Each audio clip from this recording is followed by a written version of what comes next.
Work energy power இந்த சாப்டர்ல work என்னன்னு பார்த்தோம், எனர்ஜி என்னன்னு பார்த்தோம், பவர்னா என்னன்னு பார்த்துட்டோம். நெக்ஸ்ட் இதுல இருக்கக்கூடிய கான்செப்ட் கொல்லிஷன்ஸ். கொல்லிஷன்ஸ்னா என்ன அப்படிங்கிற டெஃபினிஷன் ஃபர்ஸ்ட் பார்க்கணும். அதுக்கு அடுத்து அதுல ரெண்டு டைப் ஆஃப் கொல்லிஷன் இருக்கு. ஒன்னு எலாஸ்டிக் கொல்லிஷன், இன்னொன்னு இன்எலாஸ்டிக் கொல்லிஷன். அப்ப எலாஸ்டிக் கொல்லிஷன்ல ஹெட் ஆன் கொல்லிஷன் அப்படின்னு ஒரு டைப் ஆஃப் கொல்லிஷன் இருக்கு. அதை பத்தின கான்செப்டை பார்த்துட்டு கோஎஃபிஷியன்ட் ஆஃப் ரெஸ்டிடியூஷன் அப்படின்னா என்னங்கிறத பார்த்தோம்னா இந்த கொல்லிஷன்ங்கிற கான்செப்ட் முடியுது. இப்போ ஃபர்ஸ்ட் கொல்லிஷன் அப்படின்னா என்னங்கிறத பார்க்கலாம். கொல்லிஷன் அப்படிங்கிறது ரெண்டு ஆப்ஜெக்ட் ஒன்னோட ஒண்ணு டைரக்டா மோதலாம், இல்லாட்டினா ஒன்னோட பார்த்த இன்னொன்னு இன்ஃப்ளூயன்ஸ் பண்ணலாம். இப்போ வந்து பார்த்தோம்னா ரெண்டு பால் ஒன்னோட ஒண்ணு மோதும் போது அதை வந்து டைரக்டா பிசிக்கலா கொலைட் ஆகுதுன்னு சொல்லலாம். ஒரு மேக்னெட் இருக்கு, இது நார்த் போல் வச்சுக்கலாம். இன்னொரு நார்த் போல் கிட்ட கொண்டு வரும்போது என்ன ஆகும், இது டிஃப்ளெக்ட் ஆகும். ரெண்டும் டச் ஆகல, ஆனா வந்து என்ன ஆகுது, டிஃப்ளெக்ட் ஆகுது. அப்பயும் என்ன சொல்லலாம், கொல்லிஷன் நடந்திருக்குன்னு சொல்லலாம். இப்போ பாருங்க, a collision between two bodies is said to occur if they physically collide against each other. இந்த மாதிரி ஒன்னோட ஒண்ணு டைரக்டா மோதலாம். or the path of the motion of one body is influenced by the other. ஒரு ஆப்ஜெக்டோட பாத்தை இன்னொரு ஆப்ஜெக்ட் இன்ஃப்ளூயன்ஸ் பண்ணலாம். அதாவது influence பண்றதுன்னா என்ன, அதோட பாத்தை சேஞ்ச் பண்ணலாம். இதுவும் வந்து என்ன, கொல்லிஷன் அப்படின்னு சொல்லலாம். அப்ப கொல்லிஷன் அப்படிங்கிறது ரெண்டு ஆப்ஜெக்ட் ஒன்னோட ஒண்ணு டைரக்டா பிசிக்கலா மோதுறது சொல்றோம், இல்லைன்னா உன்னோட பார்த்த இன்னொன்னு இன்ஃப்ளூயன்ஸ் பண்றதையும் சொல்லலாம். ஓகே, இப்ப கொல்லிஷன்ல வந்து பார்த்தோம்னா ரெண்டு டைப் ஆஃப் கொல்லிஷன் இருக்கு. ஒன்னு எலாஸ்டிக் கொல்லிஷன், இன்னொன்னு இன்எலாஸ்டிக் கொல்லிஷன். எலாஸ்டிக் கொல்லிஷன்னா என்ன சார், இப்ப ரெண்டு ஆப்ஜெக்ட் வருது, இதுக்கு ஒரு வெலாசிட்டி இருக்கு, இதுக்கு ஒரு வெலாசிட்டி இருக்கு, ரெண்டுக்குமே கைனடிக் எனர்ஜிஸ் இருக்கும். Total kinetic energy before collision equal to total kinetic energy after collision. Loss of energy இல்ல, கொல்லிஷன்னால எனர்ஜி லாஸ் இல்ல அப்படின்னா அதை எலாஸ்டிக் கொல்லிஷன் அப்படின்னு சொல்லுவோம். இந்த கொல்லிஷன் அப்ப ஏதாவது ஒரு எனர்ஜி லாஸ் ஆகுது, ஹீட்னால ஏதாவது ஒரு எனர்ஜி லாஸ் ஆகும், ஃப்ரிக்ஷன்னால எனர்ஜி லாஸ் ஆகும். இந்த மாதிரி எனர்ஜி லாஸ் ஆச்சுன்னா அதை வந்து என்ன சொல்லுவோம், inelastic collision அப்படின்னு சொல்லுவோம். There is a loss of kinetic energy during a collision. It is called an inelastic collision. ஒரு collision நடக்கிறப்ப எனர்ஜி லாஸ் இருக்கு அப்படின்னா அது inelastic collision அப்படின்னு சொல்லுவோம். ஆனா elastic collisionனாலும் சரி inelastic collisionனாலும் சரி conservation of momentum அப்படிங்கிறது ஒபே ஆகும். அதாவது total momentum before collision is equal to total momentum after collision. பாருங்க, linear momentum is conserved both in elastic and inelastic collision. நமக்கு கைனடிக் எனர்ஜி தான் வந்து என்ன ஆகும், லாஸ் ஆகும். ஆனா மொமெண்டம்ல எந்த சேஞ்சஸும் இருக்காது. இதுதான் வந்து என்ன சொல்றாங்க, இன்எலாஸ்டிக் கொல்லிஷன் அப்படின்னு சொல்றாங்க. இப்போ பர்ஃபெக்ட்லி இன்எலாஸ்டிக் கொல்லிஷன் அப்படின்னா என்ன, ரெண்டு ஆப்ஜெக்ட் இருக்கு, இது பிஃபோர் கொல்லிஷன் உன்னோட வெலாசிட்டி v1 இருக்கு, இன்னொன்னு வந்து ரெஸ்ட்ல இருக்கு. ஆஃப்டர் கொல்லிஷன் என்ன ஆகுது, ரெண்டு ஆப்ஜெக்டும் ஒன்னோட ஒண்ணு சேர்ந்துக்குது. இல்லைன்னா இதுக்கு ஒரு வெலாசிட்டி இருக்கலாம், இந்த ஆப்ஜெக்ட் ஒரு வெலாசிட்டி இருக்கலாம். ஆஃப்டர் கொல்லிஷன் ரெண்டும் ஒரே ஆப்ஜெக்டா மாறிடுச்சு அப்படின்னா அதை வந்து என்ன சொல்லுவோம்னா பர்ஃபெக்ட்லி இன்எலாஸ்டிக் கொல்லிஷன் அப்படின்னு சொல்லுவோம். It is the collision in which two bodies stick together after கொல்லிஷன்.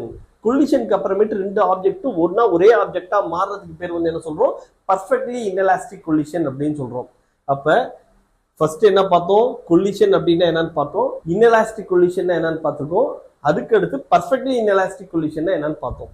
Next elastic கொல்லிஷன் அப்படின்னா என்னன்னு பார்க்கணும். எலாஸ்டிக் கொல்லிஷன்ங்கிறது ஏற்கனவே சொன்னோம், total kinetic energy before collision equal to total kinetic energy after கொல்லிஷன்.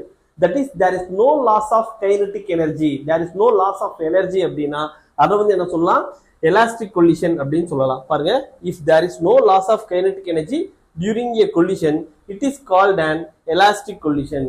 இப்போ எலாஸ்டிக் கொல்லிஷன் பர்ஃபெக்ட்லி எலாஸ்டிக் கொல்லிஷன்னா பாருங்க, நமக்கு டோட்டல் kinetic energy before collision is equal to total kinetic energy after collision.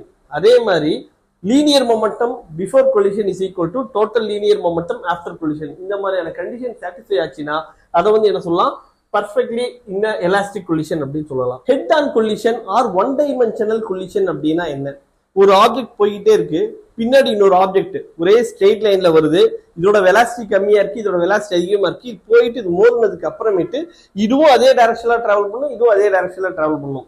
இந்த மாதிரி ஒரே டைரக்ஷன்ல ஏற்படக்கூடிய கொல்லிஷன்ஸ் வந்து என்ன, ஒன் டைமென்ஷனல் கொல்லிஷன் இல்லாட்டி ஹெட் ஆன் கொல்லிஷன் சொல்லலாம். இப்போ ஒன் டைமென்ஷன்னா இப்படி ஒண்ணுக்கு பின்னாடி தான் ஒண்ணு போகணுமான்ட்டு இல்ல, இப்படி ஒரு ஆப்ஜெக்ட் வருது, இன்னொரு ஆப்ஜெக்ட் இப்படி வருது, மோதுனதுக்கு அப்புறம் இது வந்த டைரக்ஷன்ல இது திரும்பி போகுது, இதுவும் வந்த டைரக்ஷன்ல திரும்பி போச்சுன்னா இது அதாவது before collision and after collision they are in the same straight line அப்படின்னா அதை வந்து என்ன சொல்லலாம், ஹெட் ஆன் கொல்லிஷன் அப்படின்னு சொல்லுவோம். பாருங்க, head on collision, it is a collision in which the colliding bodies move along the same straight line path before and after collision. இதான் வந்து என்ன சொல்றோம், head on collision or one dimensional collision அப்படின்னு சொல்லுவோம். Velocities in one dimensional elastic collision. இப்ப ரெண்டு object எடுத்துக்கலாம். உன்னோட மாஸ் m1, இன்னோட மாஸ் m2. ஃபர்ஸ்ட் ஆப்ஜெக்டோட வெலாசிட்டி u1, செகண்ட் ஆப்ஜெக்டோட வெலாசிட்டி u2. இங்க என்ன கண்டிஷன் இருக்கும்னா u1 ஓட வெலாசிட்டி அதிகமாகவும் u2 ஓடது கம்மியாகவும் இருக்கணும். அப்பதான் என்ன ஆகும், இது போய் கொலிஷன் மோதும். சரியா? மோதுனதுக்கு அப்புறமேட்டு ஃபர்ஸ்ட் ஆப்ஜெக்டோட வெலாசிட்டி v1 வச்சுக்கலாம், செகண்ட் ஆப்ஜெக்டோட வெலாசிட்டி v2 வச்சுக்கலாம். பாருங்க, suppose two bodies of masses m1 and m2 moving with velocities u1 and u2. u1 should be greater than u2 in the same direction, suffer head-on elastic collision. இப்ப ரெண்டு object போகுது. First ஆப்ஜெக்டோட mass m1, second ஆப்ஜெக்டோட mass m2. ஃபர்ஸ்டோட velocity u1, செகண்டோட velocity u2. u1 ஓட velocity அதிகமா இருக்கும், u2 வந்துனா கம்மியா இருக்கும். அப்பதான் அது வந்து என்ன கொலிஷன் நடக்கும். சரியா? Let v1 and v2 be the velocities after collision. velocity அப்புறமேட்டு என்ன, இதோட velocity v1 ஆ இருக்கணும், இதோட velocity v2 ஆ இருக்கும். சரியா? இப்ப by conservation of momentum, total momentum before collision is equal to total momentum after collision. First பால்கான மொமெண்டம் என்ன, m1 u1. செகண்ட் பால்கான மொமெண்டம் m2 u2.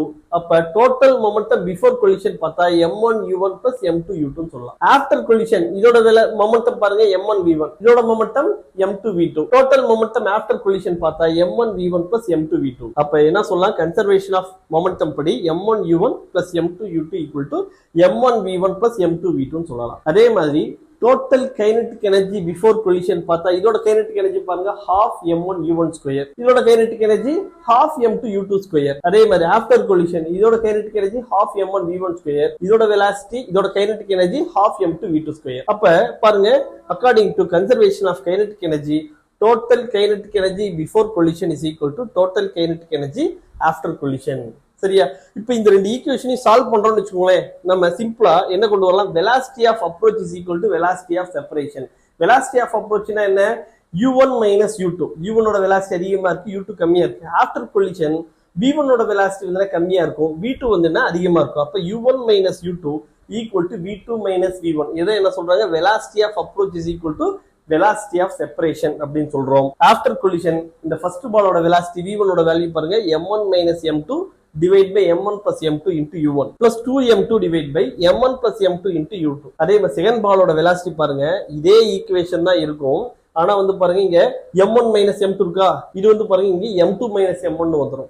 இங்க வந்து பாருங்க 2m2 இருக்கா, அது இங்க 2m1 வந்துரும். சின்ன சேஞ்ச் தான். இப்ப ஒரு சின்ன velocity இதை வந்து என்ன மெமரைஸ் பண்ணிக்கலாம். இது மெமரைஸ் பண்றதுக்கான ஒரு சின்ன ஐடியா. சரியா? நெக்ஸ்ட் வந்து கோஎஃபிஷியன்ட் ஆஃப் ரெஸ்டிடியூஷன் அப்படின்னா என்ன, இப்பதான் நம்ம பார்த்தோம். velocity of approach is equal to velocity of separation அப்படின்னு சொன்னோம். velocity of separation அப்படிங்கிறது ஆஃப்டர் கொலிஷன் அந்த ரெண்டு ஆப்ஜெக்ட் நடுவில் இருக்கக்கூடிய அந்த velocity difference. அதே மாதிரி velocity of approachனா கொலிஷனுக்கு முன்னாடி வந்து ரெண்டு ஆப்ஜெக்ட்டுக்கான அந்த velocity difference. coefficient of restitution. The coefficient of restitution for a collision between two bodies is the ratio of the magnitude of the relative velocity after collision to the magnitude of the relative velocity before collision. கொலிஷனுக்கு முன்னாடி எடுக்கக்கூடிய relative velocity என்ன சொல்லலாம், v1 minus v2 னு சொல்லலாம். After collision relative velocity என்ன சொல்லலாம்னா u2 minus u1 னு சொல்லுவோம். அதுதான் வந்து என்ன பண்றோம், மைனஸ் சைன் வெளியில எடுத்துறேன். அப்ப e is equal to minus of v1 minus v2 divide by u1 minus u2. நம்ம மேக்னிடியூட் மட்டும் பார்க்கும்போது என்ன சொல்லலாம், modulus of v1 minus v2 divide by modulus of u1 minus u2 னு சொல்லலாம். இது பர்ஃபெக்ட்லி எலாஸ்டிக் கொலிஷன் அப்படிங்கிறப்ப இந்த e யோட வேல்யூ 1, அதாவது velocity of approach is equal to velocity of separation அப்படிங்கிறதுனால இந்த ரெண்டு வேல்யூ ஒன்னு கேன்சல் பண்ணிடும். அப்போ 1 அப்படிங்கிறது வரும், e is equal to 1. இது பர்ஃபெக்ட்லி எலாஸ்டிக் கொலிஷனுக்கு. அதுவே பர்ஃபெக்ட்லி இன்எலாஸ்டிக் கொலிஷன் அப்படின்னா என்ன ஆகும்னா, ஆஃப்டர் கொலிஷன் ரெண்டும் ஒரே ஆப்ஜெக்டா மாறிடுது. அப்ப ரிலேட்டிவ் வெலாசிட்டிங்கிறது 0. அப்ப v1 minus v2 ஓட வேல்யூ 0 அப்படின்னா e யோட வேல்யூ 0ன்னு இருக்கும். அப்ப பர்ஃபெக்ட்லி எலாஸ்டிக் கொலிஷன்னா coefficient of restitution 1, perfectly inelastic கொலிஷன்னா e யோட வேல்யூ 0. அப்ப பிராக்டிகலா இந்த e யோட வேல்யூ எப்படி இருக்கும்னா 0 to 1 குள்ள தான் இந்த வேல்யூ இருக்கும். பாருங்க, for a perfectly elastic collision e equal to 1 and for a perfectly inelastic collision e is equal to 0. Hence e lies between 0 to 1. For a ball rebounding from the floor, ஒரு object இருக்கு, ஒரு பால் இருக்கு, மேல இருந்து கீழே போடுறோம், கீழே போய் படும்போது அதோட வெலாசிட்டி u, பட்டு ரீபவுண்ட் ஆகும்போது அதோட வெலாசிட்டி v அப்படின்னா அப்ப coefficient of restitution e is equal to என்ன சொல்லலாம், v by u அப்படின்னு சொல்லலாம். பாருங்க, where u and v are the magnitude of velocity of the ball before and after collision respectively. அதாவது before collision இதோட velocity u, after collision இதோட velocity v. அப்ப e is equal to என்ன சொல்லலாம், v by u அப்படி சொல்லலாம். இது வந்து ரீபவுண்ட் ஆகக்கூடிய பால்கான கோஎஃபிஷியன்ட் ஆஃப் ரெஸ்டிடியூஷன். சரியா, இப்போ நம்ம பார்த்துக்கிறது ரொம்ப சிம்பிள் கான்செப்ட். என்ன பார்த்தோம்? ஃபர்ஸ்ட் கொல்லிஷன் அப்படின்னா என்னன்னு பார்த்தோம். அதுல ரெண்டு டைப் ஆஃப் கொல்லிஷன் இருக்கு. ஒன்னு எலாஸ்டிக் கொல்லிஷன், இன்னொன்னு இன்எலாஸ்டிக் கொல்லிஷன். இப்ப கொல்லிஷன் அப்ப லாஸ் ஆஃப் எனர்ஜி இருக்கு அப்படின்னா அது இன்எலாஸ்டிக் கொல்லிஷன். அதுவே ஆஃப்டர் கொல்லிஷன் ரெண்டு ஆப்ஜெக்ட் ஒன்னோட ஒன்னு ஜாயிண்ட் ஆயிடுச்சு, சேர்ந்துருச்சு அப்படின்னா அது பர்ஃபெக்ட்லி இன்எலாஸ்டிக் கொல்லிஷன். இப்ப கொல்லிஷன் அப்ப எனர்ஜி லாஸ் இல்ல அப்படின்னா அதை வந்து என்ன சொல்லலாம்? எலாஸ்டிக் கொல்லிஷன் அப்படின்னு சொல்லுவோம். பர்ஃபெக்ட்லி இன்எலாஸ்டிக் கொல்லிஷன்ல வந்து பார்த்தோம்னா total kinetic energy and total linear momentum ரெண்டுமே கன்சர்வ் ஆகும். அதான் வந்து என்ன பர்ஃபெக்ட்லி இன்எலாஸ்டிக் கொல்லிஷன். பர்ஃபெக்ட்லி எலாஸ்டிக் கொல்லிஷன்ல வந்து பாருங்க இன்னொரு கான்செப்ட் ஹெட் ஆன் கொல்லிஷன் அப்படின்னா என்ன, ஒன் டைமென்ஷனல் கொல்லிஷன்னா என்னங்கறத பார்த்தோம். அதை பார்த்துட்டு அதுல velocities in one dimensional elastic collision, அதாவது ஆஃப்டர் கொல்லிஷன் ஃபர்ஸ்ட் பால்கான வெலாசிட்டி v1, செகண்ட் பால்கான வெலாசிட்டி v2 வச்சுட்டு அதுக்கான எக்ஸ்பிரஷன் பார்த்தோம். அதுக்கு அடுத்தது கோஎஃபிஷியன்ட் ஆஃப் ரெஸ்டிடியூஷன் அப்படின்னா என்னங்கறத பார்த்தோம். இதுக்கு அடுத்தது வந்து என்னன்னா இன்னொரு கொல்லிஷன் இருக்கு. அது பேர் என்ன? ஒப்ளிக் கொல்லிஷன். ஒப்ளிக் கொல்லிஷன் அப்படின்னா என்னன்னா பிஃபோர் கொல்லிஷன் ஒரு ஆப்ஜெக்ட் இந்த டைரக்ஷன்ல வருது, இன்னொரு ஆப்ஜெக்ட் இப்படி வருது. சரியா, ஆஃப்டர் கொல்லிஷனுக்கு அப்புறம் இது ஒரு டைரக்ஷன்ல போகும், இது ஒரு டைரக்ஷன்ல போகும். அதாவது before and after collision they are not in the same straight line அப்படின்னா அதை வந்து என்ன சொல்லுவோம்? நம்ம oblique collision அப்படின்னு சொல்றோம். பாருங்க, if the two bodies do not move along the same straight line path before and after the collision, the collision is said to be oblique collision. இங்க வந்து பாருங்க, நமக்கு ஃபர்ஸ்ட் ஒரு பால் ஏங்கிறது இப்படி இருக்கு, இது பிங்கிற ஒரு பால் இப்படி வருது. ஆஃப்டர் கொல்லிஷன் இது பட்டுட்டு இது இப்படி போகுது, இது இந்த டைரக்ஷன்ல வருது. சரியா, அப்ப பிஃபோர் கொல்லிஷன் இதோட டைரக்ஷன் ஒன்னு, இதோட டைரக்ஷன் ஒன்னு. ஆஃப்டர் கொல்லிஷன் இதோட டைரக்ஷன் வேற, இதோட டைரக்ஷன் வேற. இந்த மாதிரியான கொல்லிஷன் என்ன சொல்லுவோம்னா ஒப்ளிக் கொல்லிஷன் அப்படின்னு சொல்லுவோம். சரியா, அப்ப ரொம்ப சிம்பிளான கான்செப்ட் கொல்லிஷன். ஆனா இதெல்லாம் நிறைய தடவை கொஸ்டின்ஸ் கேட்கறாங்க. நல்லா கோ த்ரூ பண்ணுங்க. இதுல பின்னாடி நம்ம நிறைய கொஸ்டின்ஸ் டிஸ்கஸ் பண்ணலாம். All the best.